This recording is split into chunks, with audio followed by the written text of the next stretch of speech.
Well, I was very lonely. 一頭糊塗，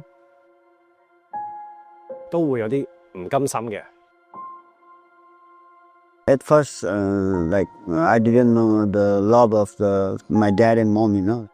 Suddenly, my grandmom she died, and then I started using marijuana, like because of the loneliness, you know.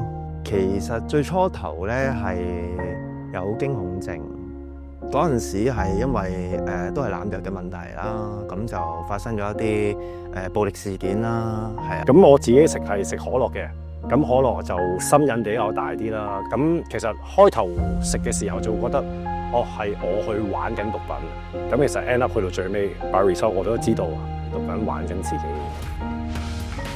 我係喺香港戒毒會嘅石鼓洲嗰度接受戒毒服務嘅，咁現時係其中一位教練協助去指導院友嘅技巧。At first, in my first training, I thought it was too hard. 咁啊，慢慢爬下爬下，覺得好似唔係好對路喎，好似洗濕咗個頭喎。俾醫生知道咗話我個心電圖唔得，話 fit 半月板都上過啊。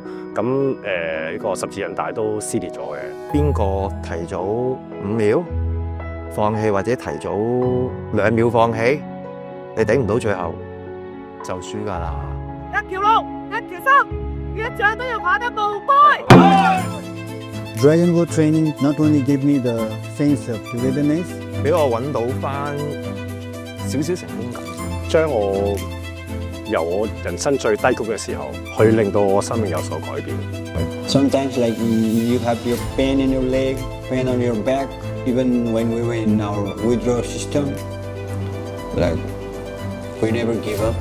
I would like to say thanks to Sharda especially, you know, like they helped me a lot, like 去鼓勵我哋去玩呢個活動啦。 like we were supporting each other and then finally have the like winning trophy, you know. 起碼無悔先啦。我喺個過程度我盡咗力。我覺得好嘢喎，爸爸好努力，終於贏咗啦！爸爸，我愛你。其實帶領龍舟隊咧就困難嘅，唔容易嘅，但係我都做得到。因為龍舟係一個10支槳一條龍，缺一不可嘅。啲兄弟會叫撐住咯，同行咯，大家互相鼓勵咯。鼓起勇氣，迎接風浪。